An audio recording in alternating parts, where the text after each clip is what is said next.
I will take the name Mexican enemies have given me. The whites will learn it, and you will earn it. I will take the name Mexican enemies have given me. The whites will learn it, and you will earn it.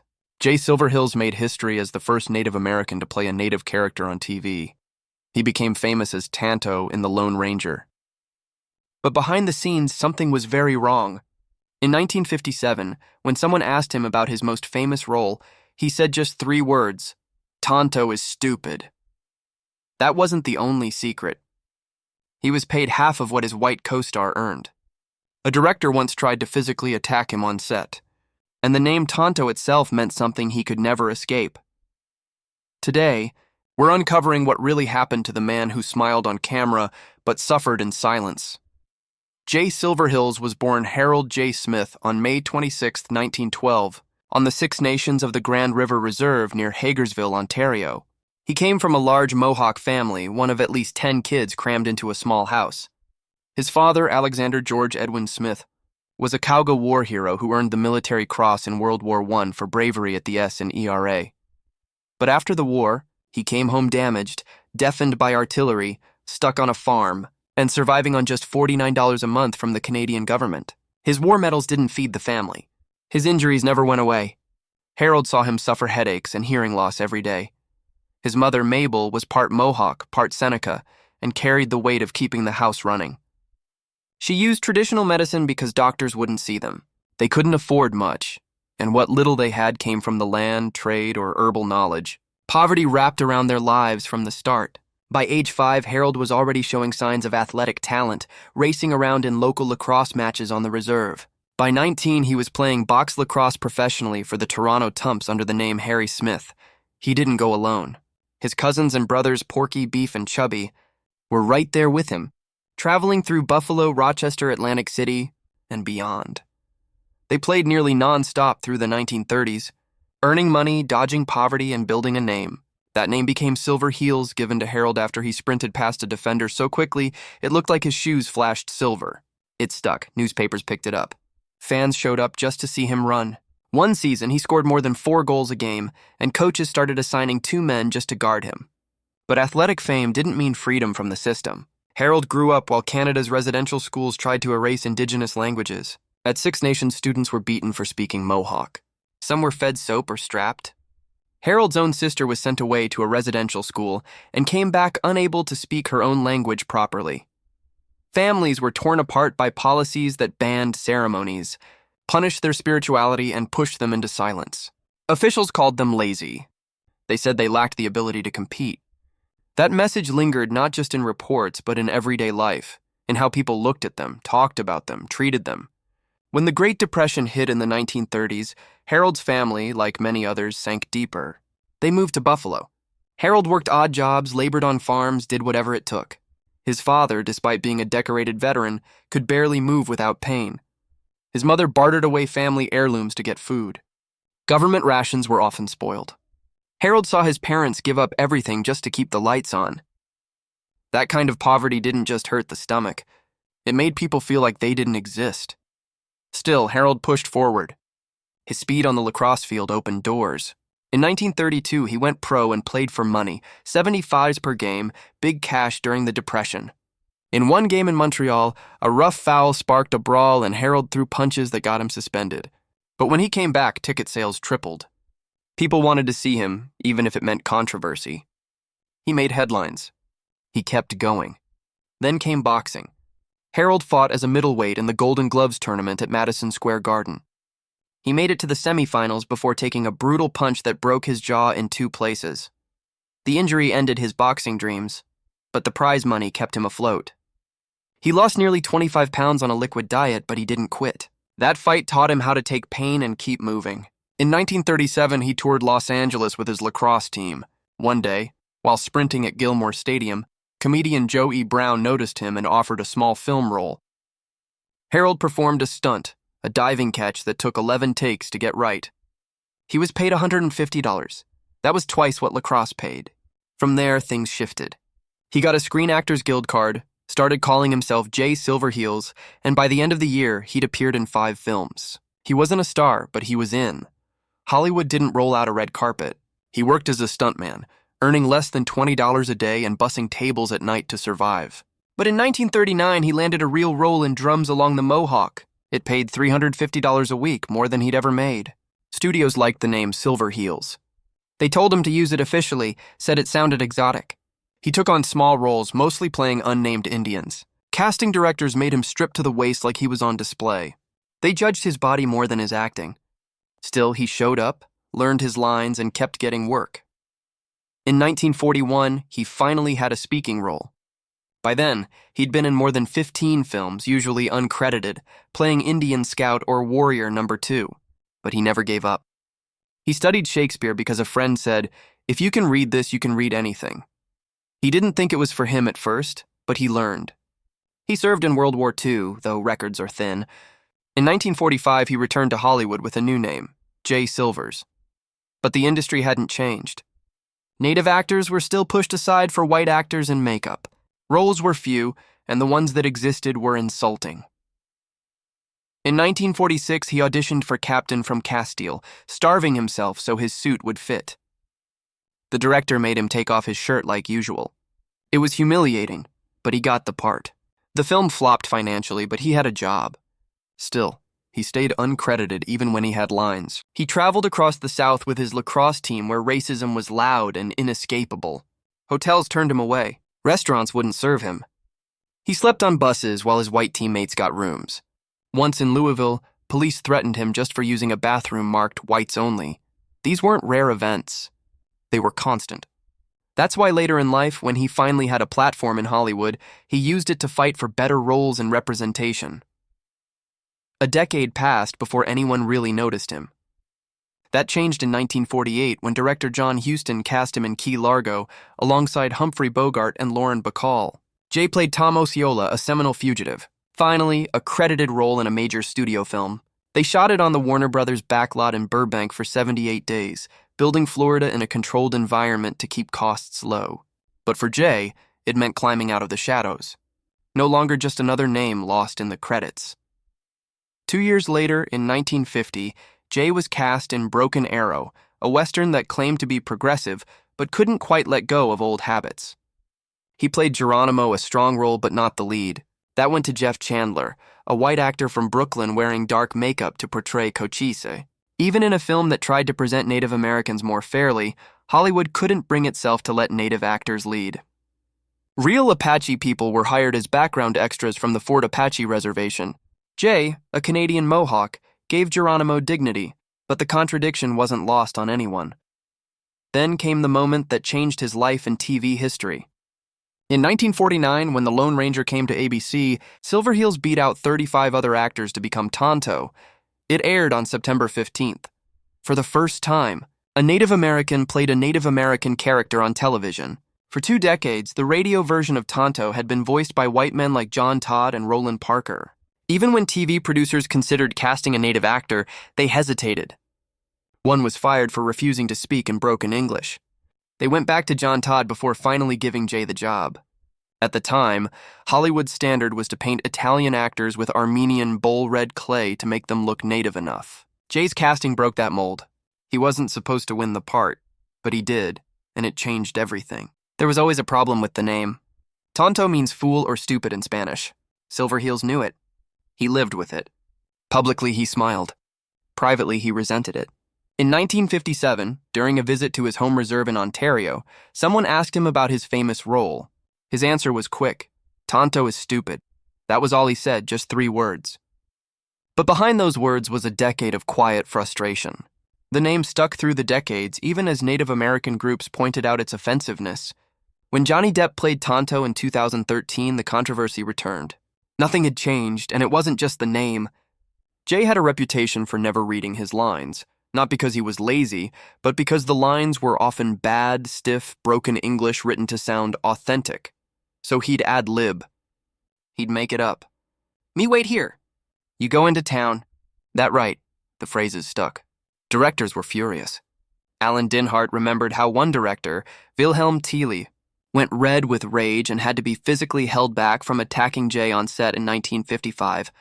But Clayton Moore, the Lone Ranger himself, defended his co-star. "Let it play," he'd say. "It sounds more natural." Jay had a point. He knew how people really spoke, but Hollywood didn't want that. They wanted a stereotype, and he was forced to deliver it. Behind the scenes, things weren't much better. The budget for each episode was only $12,500, so corners were cut. Jay and Moore didn't even have proper dressing rooms in the beginning. They had to change clothes in a gas station restroom down the road. The heat on location was brutal, especially in Chatsworth, where the suede and wool costumes turned into ovens. Jay had enough. One day he refused to dress, just stood there waiting. Moore warned him that delaying the shoot could cost jobs, but Jay wouldn't budge. The next day, private dressing rooms appeared. It was a small win, but it meant something. Jay could have just accepted the fame. He was a star now. The Lone Ranger was one of the top shows on TV. It ranked number 7 in Nielsen ratings for the 1950-51 season and stayed in the top 30 for years. Over 8 seasons, they made 221 episodes, but Jay never forgot the cost. He didn't like what Tonto had become. He didn't like being the sidekick who always spoke in broken sentences. He was fluent, articulate, sharp, but the show didn't let him be that. Then came a scare that stopped the show cold. In 1955, during a fight scene rehearsal, a stuntman fell onto Jay. Moore saw something was off. Jay was walking strangely. He followed him to the trailer and found him clutching his chest. Heart attack. Despite being an athlete, a lacrosse champion, a Golden Gloves boxer, Jay was a heavy smoker. He missed 8 weeks recovering. During that time, a new character, Dan Reed, was introduced to fill the gap.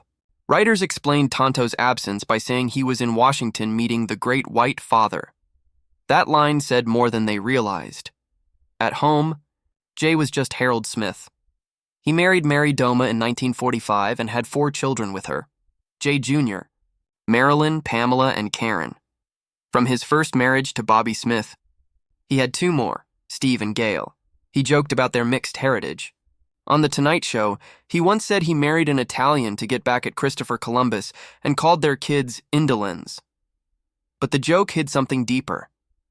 Jay's grandfather had been a Mohawk chief. He grew up on the Six Nations Reserve in Ontario. Hollywood's version of Indian was a long way from the truth he carried with him. In 1953, Jay Silverheels took on the role of Satanta, a Kiowa chief.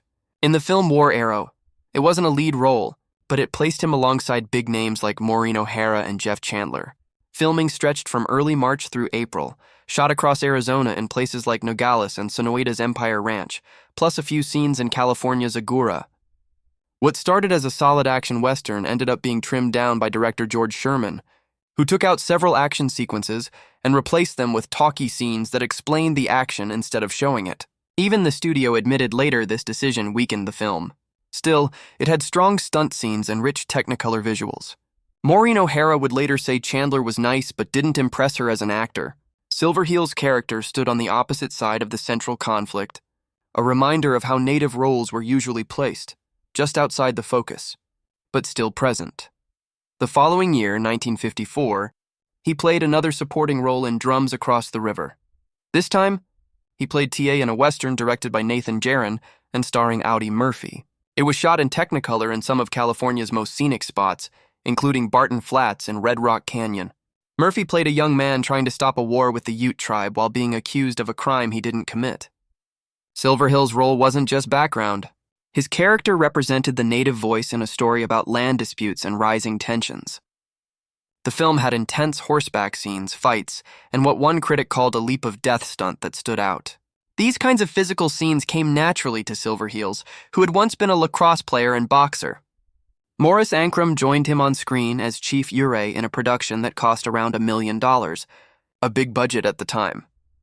After the Lone Ranger series wrapped in 1956 and stopped airing by 1957, Silverheels returned as Tonto in 2 theatrical movies. First came The Lone Ranger in 1956, then The Lone Ranger and the Lost City of Gold in 1958. The second film was 81 minutes long and shot in Eastman color by United Artists. He acted alongside Clayton Moore. Once again, the film did fine. Not a hit, but not a flop. What did hit hard was what came after. The role of Tonto had made him famous, but it also boxed him in. From that point on, most of what he got offered were similar native roles, often thin and stereotyped. It was the kind of typecasting that slowly dried up his options. In the 1960s, he kept showing up in westerns and TV guest spots, Wagon Train, Wanted, Dead or Alive, Rawhide, Laramie, Daniel Boone, and the Virginian, but almost always as the same kind of character. Even when he delivered solid performances, he rarely got the recognition or variety he deserved. He was on Daniel Boone 3 times between 1964 and 1965, playing roles that barely gave him any dialogue. While filming The Lone Ranger, he earned about $100,000 per season, which would be around $850,000 today, but that was still just half of what Clayton Moore was making. That pay gap followed him through most of his career. As the 1960s moved forward, so did the Native rights movement. And with it came criticism, not from Hollywood, but from within Native communities. Activists started calling out how Native characters like Tonto reinforced old stereotypes. One scholar called Tonto an Indian step-and-fetch-it, while Russell Means, a leader of the American Indian movement, used Tonto as an insult, like how Uncle Tom was used in black communities. Silverheels found himself caught between the fame he'd earned and the image that fame was built on.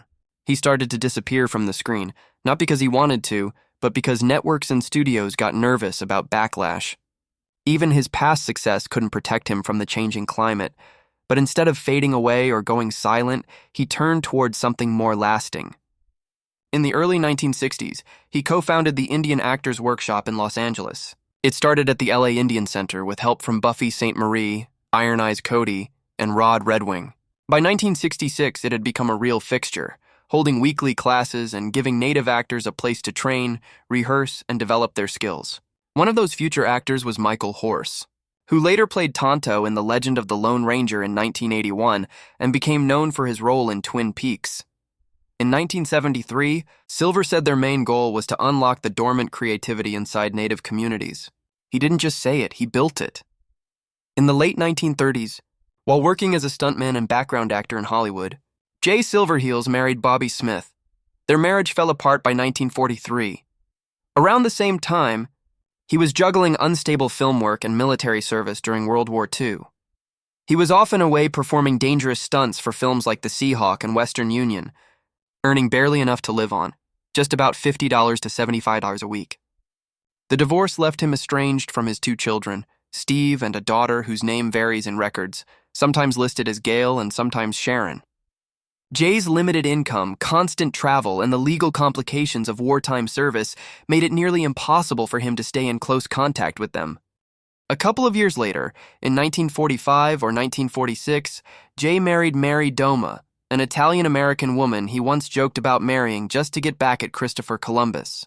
He called their kids Indelians. They had 4 children, Jay Jr., Marilyn, Pamela, and Karen, and settled down in Canoga Park, California.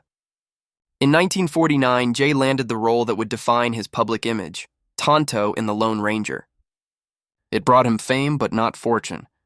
Contracts back then didn't offer much in the way of long-term pay, and being so deeply typecast meant that Tonto was both a breakthrough and a trap. Even after the show ended in 1957, he was constantly boxed into roles that looked and sounded like Tonto. He had a heart attack in 1955 while filming and missed 8 weeks of work, which didn't help his already strained finances. Still, he and Mary remained together until his death, navigating all the ups and downs of a long and unstable career. By the early 1960s, he began thinking about how Native Americans were represented in Hollywood, and more importantly, who got to represent them. He started quietly supporting a project that would become formal in 1966, the Indian Actors Workshop. It was his way of doing something concrete instead of protesting from the outside. He believed boycotts wouldn't work for Native Americans the way they had for African Americans, saying, a boycott by Indians would not mean the loss of money that a Negro boycott could bring. So he focused on what he could control, training. Alongside Noble Kid Chisel and William Bassett, Jay taught acting, voice, stunt work, and even nutrition to aspiring Native actors. They held weekly sessions at places like the Los Angeles Indian Center and a Methodist church in Echo Park. The goal was clear: to help Native actors get into the Screen Actors Guild, to land better roles, and to gradually shift how studios saw them. Not everyone appreciated this approach. Activists like Russell Means saw Tonto as a symbol of everything wrong with Native representation. The character was mocked as an Indian step-and-fetch-it, and the word Tonto even became a slur in activist circles. But Jay stuck to his path. He believed that real change would come not from yelling at the gates, but from getting people through them. He even ran a letter-writing campaign to President Eisenhower, Vice President Nixon, and top TV executives, urging better portrayals of Native Americans on screen. The workshop also tackled broader community issues like alcohol abuse and care for the elderly. It wasn't just about acting, it was about identity, pride, and survival. As the 1970s rolled in, Jay took on a second career, harness racing. He earned a provisional driver's license in 1974 and trained horses at Hollywood Park. He enjoyed jogging them around the track, and his fame helped promote races when he went on tour back east in 1973 and 1974. One of the horses he was later honored with, Jay Silverheels, broke a track record at Los Alamitos in 1996. Jay's widow Mary and son Jay Jr. were there to witness it, but by then Jay had long been gone. In 1975, just as more serious and dignified roles were finally coming his way, he suffered a series of strokes that left him partially paralyzed. In 1976, another major stroke severely affected his speech. On July 17, 1979, just months before his death, he received his star on the Hollywood Walk of Fame. He attended in a wheelchair surrounded by native dancers. He could barely mumble a few words of thanks. It was a quiet, bittersweet moment for a man who had spoken so loudly with his actions. On March 5, 1980, Jay died at age 67 from complications of that stroke and pneumonia at a hospital in Calabasas. He was cremated, and his ashes were returned to the Six Nations Reserve in Ontario where he was born. His son Jay Silverheels Jr. picked up the family mantle and pursued acting. He appeared in The Legend of the Lone Ranger in 1981, a film plagued by so many production issues that it became a cautionary tale in Hollywood. The lead actor's entire voice had to be dubbed. Original Lone Ranger actor Clayton Moore was legally blocked from wearing the character's mask in public, causing a media storm. The film flopped so badly that its star never acted again. Still, Jay Jr. continued in television, trying to walk the line his father had walked, being proud, being visible, and pushing for better roles for Native actors. Back in 1966, when Jay officially launched the Indian Actors Workshop, he said its main purpose was to tap into the dormant creativity of the Indians. That creativity didn't stay dormant for long. In the years after his death, the workshop's influence could be felt in the rise of Native actors like Graham Greene, who was Oscar-nominated for Dances with Wolves, and films like Smoke Signals in 1998, the first feature written, directed, and produced by Native Americans. Jay's name is carved into the concrete of Hollywood and the legacy of Native cinema.